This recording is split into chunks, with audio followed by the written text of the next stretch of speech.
출애굽기 탈출하기 오전 전도사입니다.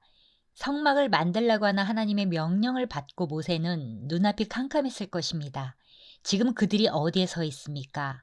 광야 한가운데 서 있습니다. 재료가 충분히 준비되었을지라도 뛰어난 기술을 가진 사람은 쉽게 구할 수 없는 곳입니다. 예물이 있다 할지라도 누가 만들어 주느냐는 것입니다. 정말 막막했을 것입니다. 마치 빈들에서 예수님의 말씀을 온종일 듣다가 해가 저물어서 5천 명이 넘는 배고픈 군중들에게 뭔가를 먹여야 했을 때 주님이 저들에게 먹을 것을 주어라 라고 말씀하셔서 황당했던 그 상황과 똑같았을 것입니다. 그렇게 고민하고 있던 모세에게 하나님은 회막 기구를 만들 사람을 선택해 주십니다. 여호와께서 모세에게 말씀하여 이르시되 내가 유다 지파 훌의 손자여 우리의 아들인 부살레를 지명하여 부르고, 오늘 본문 말씀에 보면 하나님이 지명하여 부르고에서 지명하다는 말은 여러 가운데서 가려 뽑는다는 의미입니다. 누구를 택하여 쓰시느냐 하는 것은 전적으로 하나님의 주권적 섭리에 달려 있습니다. 부른다는 말은 이름을 불러 인격적 관계를 맺고 소명의식을 갖게 하여 당신의 일을 맡기는 것입니다. 즉 지명하여 부르셨다는 것은 그와 이러한 특별한 관계를 맺으셨다는 뜻입니다. 하나님은 노아를 부르셔서 특별한 관계를 맺으시고 그의 가족을 구원하셨으며, 하나님은 아브라함을 부르셔서 인류에 대한 구원의 역사를 시작하셨습니다. 하나님께서 누군가의 이름을 부르셨다는 것은 그 사람을 선택하셔서 당신의 소유로 삼으시겠다는 뜻입니다. 따라서 하나님께서 부살레를 지명하여 불렀다 함은 그를 선택하여 특별히 당신의 거룩한 사역을 맡기시겠다는 의미입니다. 유다 지파 훌의 손자여 우리 아들인 부살렐의 인적 사항에 대해서는 부살렐의 이름의 뜻은 하나님의 보호 아래 있는 자란 뜻입니다. 유다의 6대 손으로 유다, 베레스, 헤스론, 갈렙, 훌, 우리, 부살렐은 우리 아들로서 성막 건축과 기구 제작의 책임자로 임명받았습니다. 아말렉 전투 시 아론과 함께 모세의 팔을 들어 올린 훌의 손자로 유명한 회막 기술자입니다. 출애굽기 마지막 장까지 부살렐의 이름이 여러 번 기록되고 있으며 그 중에서도 특별히 37장 1절에는 법궤를 만든 자로 기록되어 있다는 점에서도 잘 나타납니다. 하나님의 영을 그에게 충만하게 하여 지혜와 총명과 지식과 여러 가지 재주로 정교한 일을 연구하여 금과 은과 노스로 만들게 하며 보석을 깎아 물리며 여러 가지 기술로 나무를 새겨 만들게 하리라. 하나님의 영이란 구약시대에도 필요시 종종 하나님의 일꾼들에게 특별한 은사를 주셨던 성령을 의미합니다.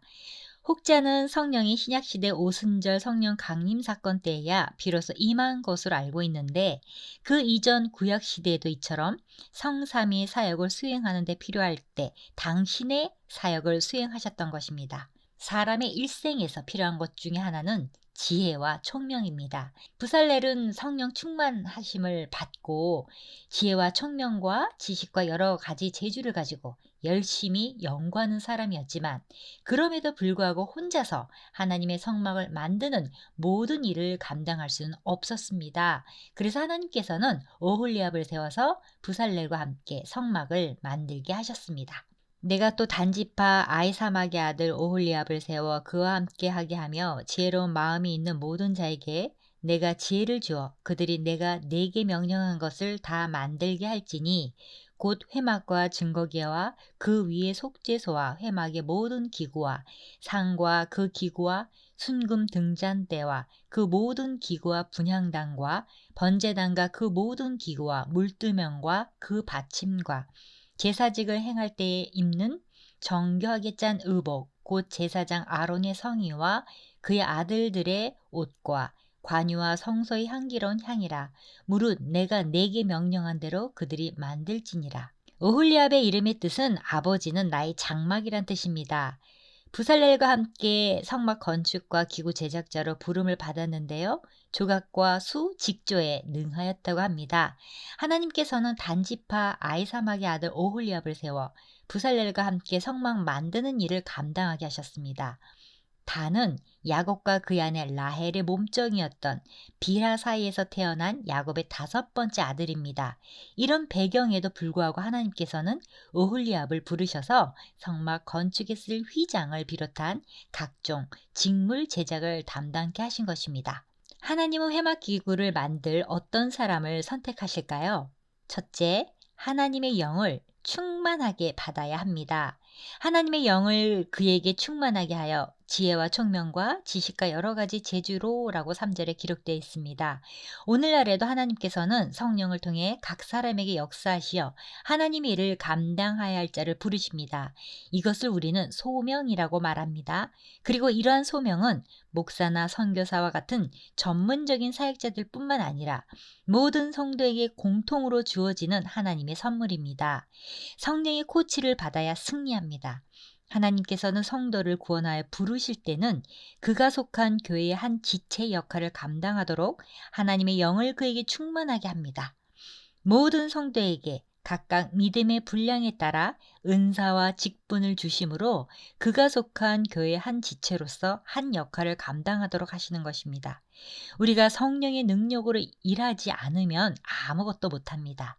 많은 사람이 인간의 수단과 방법으로 교회를 세우려고 하지만 그러한 교회는 석고화된 예수님밖에 전할 수 없으며 불이 떨어지지 않았던 가인의 제단과 같은 것입니다. 성령님께서 함께 하지 않으시면 우리는 허수아비에 지나지 않습니다. 하나님은 회막 기구를 만들 어떤 사람을 선택하실까요? 둘째, 하나님의 지혜와 총명을 입은 사람입니다. 사람의 일생에서 필요한 것 중에 하나는 지혜와 총명입니다. 특히 어려운 위기를 당했다거나 중차대한 책무를 맡았을 때는 더욱 그러합니다. 이 점은 성막 건축을 위해 부름을 받았던 당시 이스라엘 백성들에게 있어서도 마찬가지였습니다. 6절에 지혜로운 마음이 있는 모든 자에게 내가 지혜를 주어라고 기록하고 있습니다. 솔로몬이 일천번제를 드리고 꿈에 나타나 하나님께 구한 간구 내용이 열왕기상 3장 9절에 지혜로운 마음은 원어로는 듣는 마음입니다. 듣는 마음이 곧 지혜로운 마음입니다. 이 때문에 초기에 솔로몬은 지혜의 왕이라는 평판을 들을 수 있었습니다. 잘 듣는 사람이 잘 분별하고 제대로 듣는 사람이 제대로 순종합니다. 아모스 선지자는 하나님의 말씀을 듣지 못함이 곧 심판임을 말합니다. 주 여호와의 말씀이니라 보라 날이 이를지라 내가 기근을 땅에 보내리니 양식이 없어 주림이 아니며 물이 없어 가람이 아니요 여호와의 말씀을 듣지 못한 기갈이라. 예나 지금이나 하나님의 공동체를 섬기는 일에는 하나님의 지혜를 필요로 합니다. 36장 2절에는 모세가 부살렐과 오홀리압과 및 마음이 지혜로운 사람 곧 그 마음에 여호와께로부터 지혜를 얻고 와서 그 일을 하려고 마음에 원하는 모든 자를 부르메라고 기록하고 있습니다. 여기 마음이 지혜로운 자라는 말을 영어 성경에서는 손재주 좋은 사람 등으로 번역하고 있는데요. 왜 하나님께서는 마음이 지혜로운 사람이라는 표현으로 하셨을까요? 그 첫째는 하나님께서 자기들에게 그런 일을 할 수 있는 지혜를 주셨다는 사실을 깨닫는 사람이라는 의미입니다. 2절과 3절에 보시면 하나님께서 지명하여 부르시고 하나님의 영을 그에게 충만케 하여라는 말씀들이 나타납니다. 아무리 사람의 재주와 기술이 좋다 해도 그 모든 것들이 다 하나님께서 내려주신 특별한 은사이며 무엇보다도 성령의 감동하시는 지혜가 없이는 아무리 최고의 전문가라 하더라도 교회를 섬기는 일은 결코 할 수 없는 것임을 강조하는 말씀들입니다. 마음이 지혜로운 자의 의미는 둘째로 성막을 위해 바쳐진 예물들이 얼마나 귀중한 것임을 깨닫고 아껴서 잘 사용할 줄 아는 사람을 가리키는 것입니다. 36장에 보시면 일단 공사가 시작되자 백성들은 이제 모세 앞으로가 아니라 그 일하는 자들에게 직접 예물들을 가져옵니다. 만약 그들이 조금이라도 마음을 나쁘게 먹었더라면 얼마나 치부하기 좋은 기회였겠습니까? 모세가 세어보고 보낸 것도 아니고 그냥 백성들이 아침마다 찾아와서 자기들의 일터에 뭉텅뭉텅 쌓아놓고 가니 그 남아도는 것들을 조금씩 떼어 먹기란 정말 쉬웠을 것입니다. 하지만 마음이 지혜로운 그들은 그 예물이 얼마나 귀중한 것인지, 다시 말해서 그것은 바로 하나님께 바쳐진 예물이라는 사실을 잘 알고 있었던 까닭에 즉시 일까지 중단하고 모세에게 알립니다. 한 푼이라도 낭비되지 않도록, 정말 단 한 푼이라도 사사로운 일에 잘못 쓰이지 않도록 극히 조심할 줄 아는 것은 바로 마음이 지혜로운 자로서 교회를 섬기는 가장 기본적인 자세입니다. 셋째, 사명감이 불타는 사람입니다. 그 일을 하려고 마음에 원하는 모든 자를 부르매 라는 말씀은 하나님은 하나님의 일을 하려고 마음에 원하는 사람, 그런 사람을 선택해 주십니다.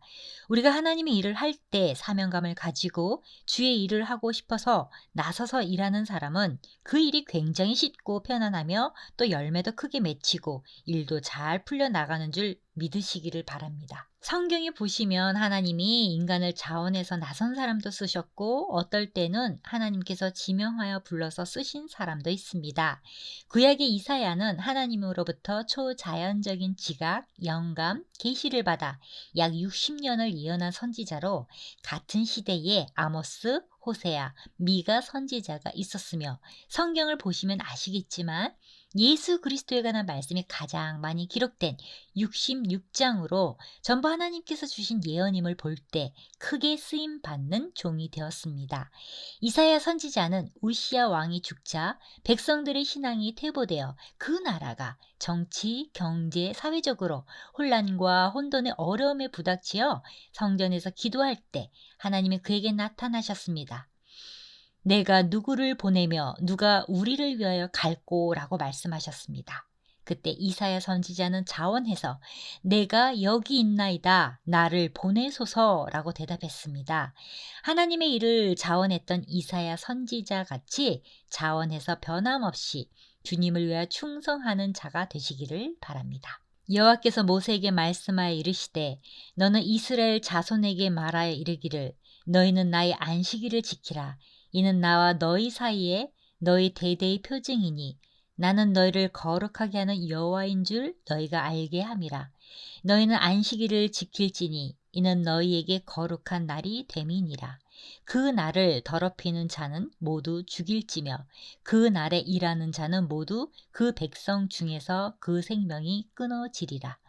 엿새 동안은 일할 것이나 일곱째 날은 큰 안식일이니 여호와께 거룩한 것이라.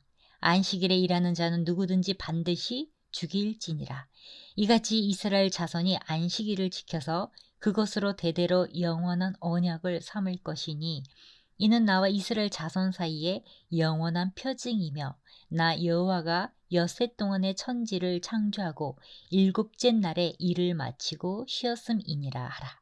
모세가 마무리하면서 안식일에 대하여 언급을 하는데 안식일을 이처럼 반복하고 반복해서 계속 강조하는 이유는 안식일이 믿음의 출발선이 되기 때문입니다. 이 말씀에서 안식일에 노동하는 자를 죽이라고 했다고 해서 노동 자체를 죄악시하거나 부정한 것이 아니라 7일째의 안식은 6일 동안의 노동을 근거로 한 것입니다. 만일 6일 동안 계속 놀다가 7일째 되는 날 안식을 한다면 그 안식이 무슨 의미가 있겠습니까? 그러므로 이스라엘 자손들은 6일 동안 열심히 땀 흘려 일하고 7일째 쉬면서 하나님께 자신들에게 베푸신 은혜를 감사해야 했던 것입니다. 안식일이 지켜져야 하나님의 창조주 되심과 보호자 되심을 인정하는 것이 되기 때문입니다. 안식일은 하나님이 사랑과 맺은 언약의 표징이기 때문에 안식일이야말로 모든 명령의 기초가 되는 명령이라 할 수 있습니다. 모세가 마무리하면서 안식일에 대해 언급하는데 또 한 가지 이유가 있다면 안식일을 엄숙히 지키라는 명령이 여기서 반복된 것은 이스라엘 백성들이 성막을 너무 열심히 짓느라 안식일에도 일할 우려가 있었기 때문이었던 것 같습니다. 성막을 짓는 일은 매우 중요합니다. 그것을 건축하는 일은 하나님의 일을 하는 것이었습니다. 그러나 하나님께서는 안식일을 지키는 것, 하나님을 예배하는 것을 더 귀하게 여기셨습니다. 마무리합니다. 너희 중에 누구든지 지혜가 부족하거든 후히 주시고 꾸짖지 아니하시는 하나님께 구하라. 그리하면 주시리라고 말씀하셨습니다. 하나님께서 일할 사람을 지명하여 그 일을 감당할 수 있도록 사람도 재능도, 지혜도, 바칠 물건도, 그리고 바치고 싶은 마음도 하나님께서 주시는 것입니다. 하나님은 무책임하게 명령만 하시는 분이 아니라 명령을 순종할 모든 것을 이미 주셨습니다. 자제는 물론이고 자제를 드리고 싶은 마음도 주셨고 기술을 가진 사람도 주셨습니다. 물론 성막의 설계와 그것을 필요로 하는 이유와 계획까지도 하나님이 다 주셨습니다. 그러므로 성전은 100% 하나님의 작품이었고 사람들은 그저 믿음으로 순종만 했더니 광야에서 멋진 하나님의 성막이 완성된 것입니다. 우리 인생도 생명도 몸도 시간도 물질도 재능도 살아가는 환경도 다 하나님이 주셨습니다. 심지어는 우리를 구원하시기 위해서 아들의 생명까지도 주셨습니다. 우리를 자녀 삼아 주시고 사명도 주셨습니다. 우리 현재 미래를 하나님이 다 주도하십니다. 모든 것이 하나님의 것이고 모든 것을 하나님이 주관하신다는 사실을 알고 그분의 뜻대로 하루하루 살아간다면 하나님의 선하신 일이 나를 통해서 반드시 이루어진다는 사실을 믿으시기 바랍니다. 샬롬.